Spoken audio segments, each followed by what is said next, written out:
Meu nome é Felipe Anderson, trabalho em vendas em uma empresa de fabricação de alimentos. Estou nesta empresa desde que me formei no ensino médio e estou prestes a comemorar 10 anos de empresa no próximo ano. Havia uma razão pela qual escolhi trabalhar tão jovem. Perdi meus pais em um acidente inesperado quando estava na terceira série. Tenho uma irmã mais nova e, após esse incidente, fomos ambos morar com minha tia, irmã de minha mãe, e seu marido. No entanto, Viviane e eu não gostávamos de nossa tia e nosso tio, porque eles não gostavam de nós. Depois que nossos pais faleceram, houve uma discussão sobre quem nos acolheria. Como meu pai não tinha irmãos e seus pais também eram falecidos, naturalmente, coube à família de minha mãe. Meus avós maternos estavam prestes a entrar em um asilo, então decidiram que a única irmã de minha mãe, nossa tia, e seu marido nos acolheriam. Enquanto minha tia e meu tio lamentavam a morte de minha mãe, eles não nos compadeceram. Além disso, no caminho para casa, eles nos disseram no carro: "Só para vocês saberem, realmente não queremos cuidar de vocês. Não esperem viver tão livremente como antes." Enquanto minha irmã ainda estava na pré-escola e pode não ter entendido essas palavras, eu já estava na terceira série e era velho o suficiente para entendê-las. Fiel à sua palavra, o tratamento que recebemos foi completamente diferente do dado ao filho biológico deles, Enzo. Nunca recebemos presentes de aniversário, e nem mesmo um bolo no Natal. Enquanto Enzo recebia presentes caros, como consoles de jogos, todos os anos, Viviane e eu só recebíamos um caderno e alguns lápis. Eu sabia que o filho biológico dele seria favorecido, mas minha irmã, que acabará de começar a escola primária, ficou visivelmente chocada. Então, minha tia disse: "O que foi? Temos reclamação. Sejam gratos pelo que recebem, seus folgados." Ser chamado de folgado após perder nossos pais e sermos acolhidos por nossa avó, que pelo menos era parente de sangue, foi verdadeiramente doloroso. Em momentos como esses, meu coração doía tanto que eu sentia vontade de chorar. Minha irmã Viviane suportava esses tempos difíceis bem, mas ocasionalmente ela não conseguia segurar suas lágrimas, sempre garantindo que nossa tia não visse ela chorar. Eu só queria de alguma forma salvar minha irmã. "Viviane, quando eu me formar no ensino médio, começarei a trabalhar, então podemos sair desta casa no próximo ano", prometi a minha irmã. E então veio o meu terceiro ano do ensino médio. Chamei minha tia e meu tio para a sala de estar e compartilhei a promessa que havia feito com Viviane. "Decidi começar a trabalhar após a formatura, mas vocês dois são a única família que temos, então gostaria de pedir o consentimento de vocês e que sejam meus fiadores", implorei sinceramente. Sua resposta veio rapidamente: "Está bem, isso é o mínimo que podemos fazer. Leve sua irmã com você. Será um alívio para nós ter vocês dois fora de casa." Embora seu consentimento estivesse impregnado de sarcasmo, fiquei aliviado que tivessem concordado. Depois, com a ajuda do Sr. Francisco, um professor da escola, comecei a procurar emprego. Sendo um graduado do ensino médio, não tinha muitas opções de emprego, mas não podia comprometer o salário porque precisava sustentar Viviane. A busca por emprego foi desafiadora, mas ao me concentrar em cargos de vendas onde poderia ganhar comissões com base no número de contratos que conseguia fechar, consegui uma entrevista. Abordei aquela entrevista como se minha vida dependesse disso, e minha paixão deve ter transparecido, porque me ofereceram um emprego. Foi difícil, mas finalmente conseguimos escapar desses dias infernais. Viviane estava encantada. Até mesmo informei minha tia e meu tio sobre a oferta de emprego, mas tudo o que fizeram foi zombar, dizendo: "Não consigo acreditar que há uma empresa que contratou alguém como você." Eles nem sequer conseguiram fingir um parabéns falso. No dia seguinte à cerimônia de formatura, começamos nossa nova vida no meu novo emprego.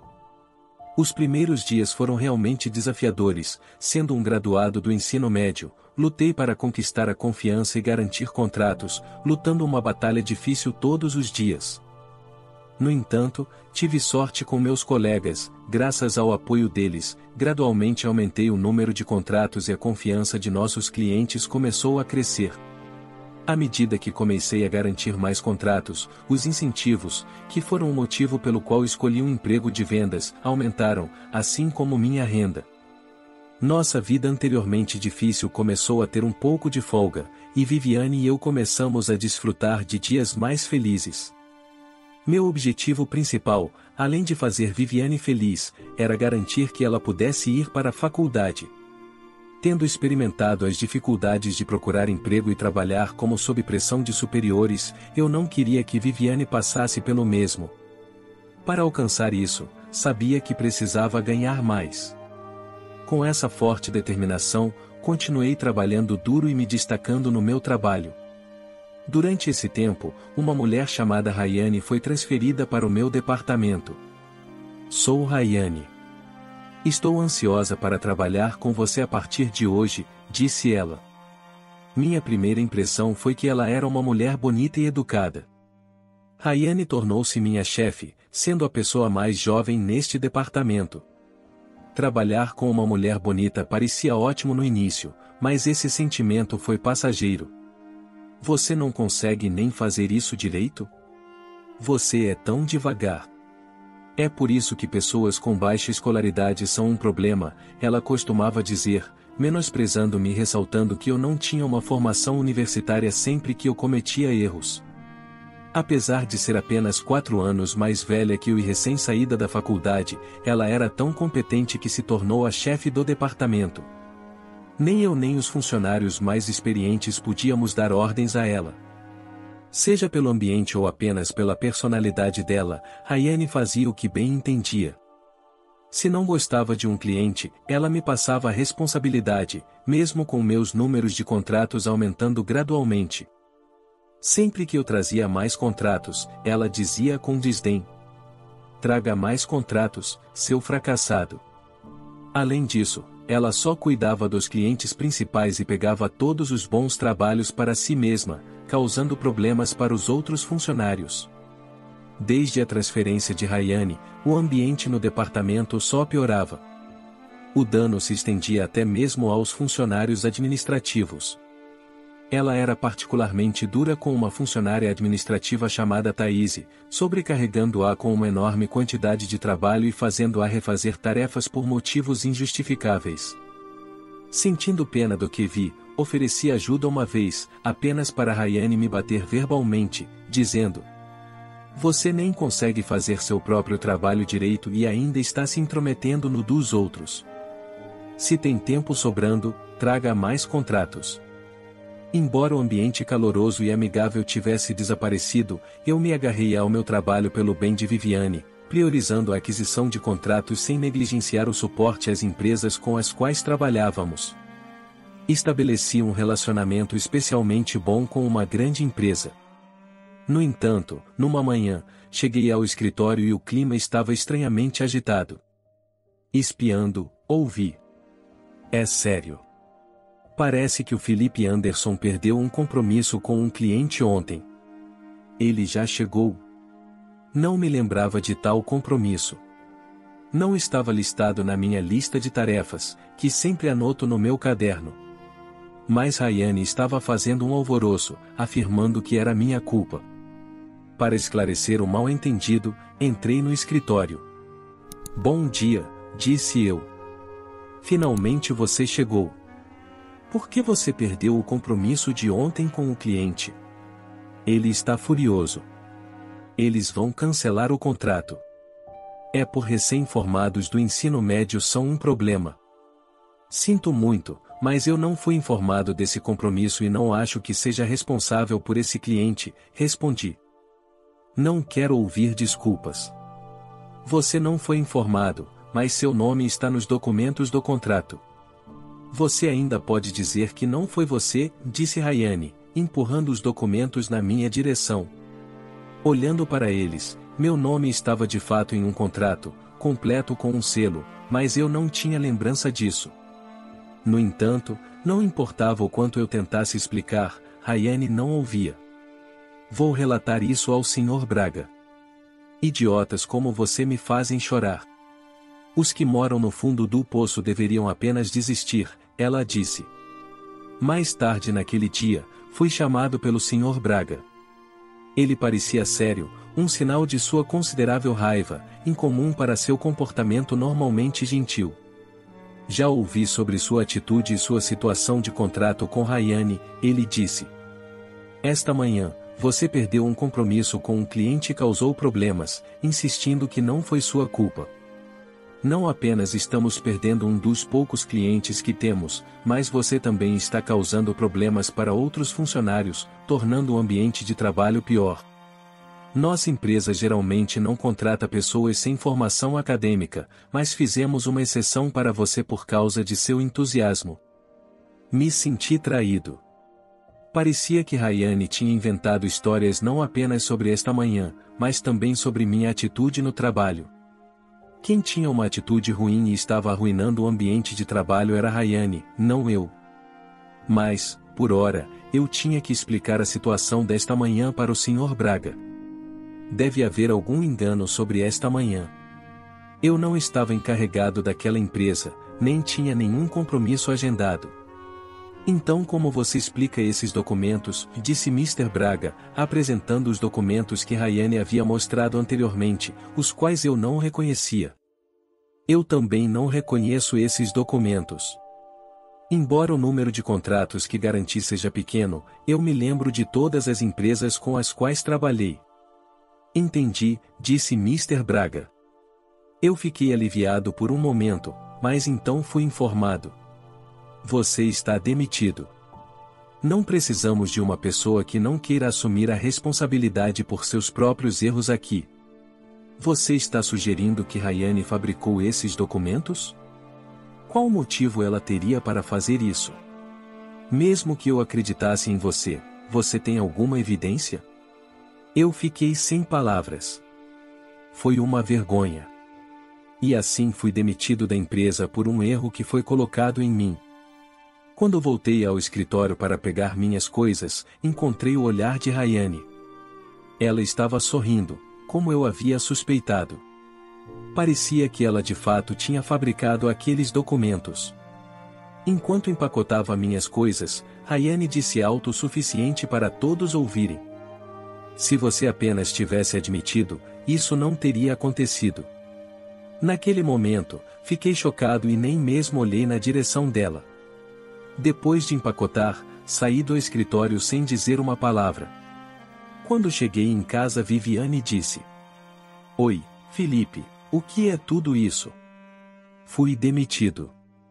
Forcei um sorriso e disse isso, mas ao ver o rosto de Viviane, todas as emoções que eu tinha reprimido explodiram e eu desabei ali mesmo. Viviane, me desculpe. Sem dizer uma palavra, Viviane ficou ao meu lado, me confortando até eu me acalmar. Depois de recuperar o fôlego, contei tudo o que aconteceu naquele dia. Bem, ser demitido não muda nada. Vou começar a procurar um novo emprego amanhã. Não espero encontrar um lugar que contrate um graduado do ensino médio como eu facilmente, mas eu posso trabalhar também, eu disse.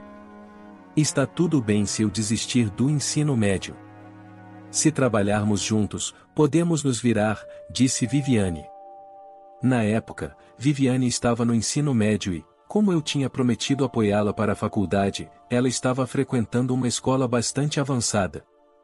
Perder meu emprego em um momento tão crítico me deixou ainda mais deprimido, pensando que eu não seria capaz de mandar Viviane para a faculdade como esperado.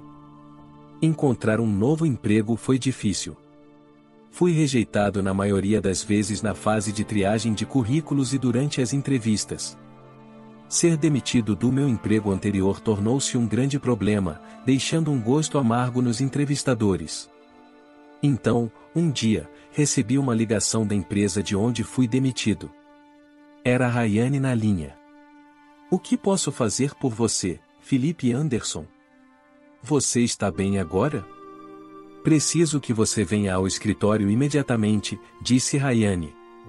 Sua voz estava fraca e, mesmo pelo telefone, pude perceber que ela estava exausta. Eu hesitei, Mas então me lembrei de que não tinha me despedido dos colegas que cuidaram de mim. Pensando nisso como uma chance de fazer isso, decidi ir ao escritório. Ao chegar, a recepcionista, Thaise, me disse para ir ao escritório do CEO. Com licença, eu disse. Dentro estavam o Sr. Braga, Rayane e um homem de aparência distinta que claramente era alguém importante. Obrigado por vir. Este é o Sr. Herrera, CEO da Life Company. Life Company era a empresa com a qual eu tinha boas relações, mas era a primeira vez que encontrava o Sr. Herrera, então não o reconheci. Entendo. Minhas desculpas. Sou o Felipe Anderson e estava encarregado até recentemente. O Sr. Herrera veio aqui querendo cancelar o contrato, eles disseram. Então, Mr. Herrera, que estava em silêncio até agora, finalmente falou. Seu pai, Jorge, trabalhou incansavelmente para nós, e sozinho, transformou nossa empresa em dificuldades. Ficamos chocados ao ouvir sobre seu acidente trágico. Quando soube que você estava encarregado de nossa conta, fiquei realmente surpreso. Como você sabia sobre mim? Perguntei. É porque seu pai, Jorge, costumava se gabar de você e sua irmã enquanto estava vivo. Ele falava sobre como seu filho, Felipe Anderson, ganhou o primeiro lugar na corrida no festival esportivo, por exemplo. Então, toda vez que me lembrava de Jorge, sempre me perguntava como você e sua irmã estavam depois de perderem seus pais. Foi quando ouvi que você tinha sido demitido e vim descobrir o porquê. Nosso contato na sua empresa falava muito bem de você, o que me deixou ainda mais curioso. Ouvi alguns detalhes do Sr. Braga, mas também queria ouvir de você. Decidi que era hora de colocar tudo para fora, incluindo minhas reclamações e explicações anteriores ao Sr. Braga e o assédio intenso da Rayane. Rayane interrompeu, alegando que nunca fez tais coisas. Não invente coisas sem evidências, disse ela. Nesse momento alguém disse. Com licença, posso? Era a Thaise, a recepcionista. Ela disse e colocou um gravador de voz na mesa, que capturou os abusos verbais da Rayane contra mim e outros funcionários. O Sr. Herrera ficou furioso. O que é isso? Esse tipo de comportamento é tolerado nesta empresa? Diante da negação de Rayane e da falta de evidências, o Sr. Braga ficou visivelmente chocado. Rayane, incapaz de refutar as acusações, ficou em silêncio, evitando o contato visual. Aparentemente, o ponto de Felipe Anderson está correto. Ele é um vendedor excepcional. Estávamos considerando um contrato significativo no valor de 10 milhões de reais por causa dele, mas infelizmente Mike foi demitido, observou o Sr. Herrera. Depois de dizer isso, o Sr. Herrera se levantou e disse: Vamos, Felipe Anderson. Antes de sair do escritório do CEO, seguindo seu exemplo, também saí do escritório. Depois, o Sr. Herrera e eu saímos para uma refeição. Fico feliz que o mal-entendido tenha sido esclarecido. Obrigado, expressei minha gratidão. Não vale a pena ficar em uma empresa que não valoriza um funcionário excepcional como você, ele respondeu. Passamos então um ótimo tempo relembrando meu falecido pai, absorvendo memórias nostálgicas. Ao nos despedirmos, o Sr. Herrera perguntou: Você já encontrou um emprego? Ainda não, respondi. Talvez por ter apenas o ensino médio, não tenho sido levado a sério em nenhum lugar. Tem sido uma série de derrotas. Isso é bom, ele respondeu. Venha trabalhar conosco. Encontrar alguém tão talentoso como você, mesmo entre os graduados universitários, é desafiador. Gostaria que você contribuísse para a nossa empresa, assim como seu pai fez, disse Sr. Herrera sem hesitação. Aceitei, dizendo que seria uma honra. Anos depois, me tornei o chefe do departamento de vendas na Life Company, reconhecido como o braço direito do Sr. Herrera pelos meus colegas e pelo próprio Sr. Herrera. Quanto a Rayane, ela foi demitida devido ao assédio que veio à tona e ao contrato perdido com a Life Company. Ela agora está recomeçando em um novo emprego. Embora o ambiente de trabalho tenha se estabilizado, logo enfrentou dificuldades de gestão devido a uma cultura que tolerava atitudes de trabalho ruins como a da Rayane, levando à sua eventual falência, demissões, renúncias e mudanças de emprego. Orgulho-me das conquistas que obtive por minhas habilidades, não por minha formação educacional. Trabalhar na Life Company tem sido incrivelmente gratificante. Além disso, alcancei meu objetivo inicial de apoiar minha irmã Viviane até a faculdade, e continuamos a viver felizes juntos. Acreditar em si mesmo e se esforçar persistentemente em direção aos objetivos certamente abrirá novos caminhos. Mesmo enfrentando zombarias ou a tentação de desistir, dar mais um passo à frente pode direcionar sua vida para uma direção melhor. A história de hoje chegou ao fim. Não se esqueça de comentar qual lição você tirou dela. Também deixe um like no vídeo, e se inscreva para não perder os próximos vídeos. E se você quer conhecer o final da história da mulher que foi ridicularizada pela sua sogra, por usar uma prótese de perna, apenas para ser humilhada, clica no vídeo que está aparecendo aí na tela. Te vejo nessa história, grande abraço.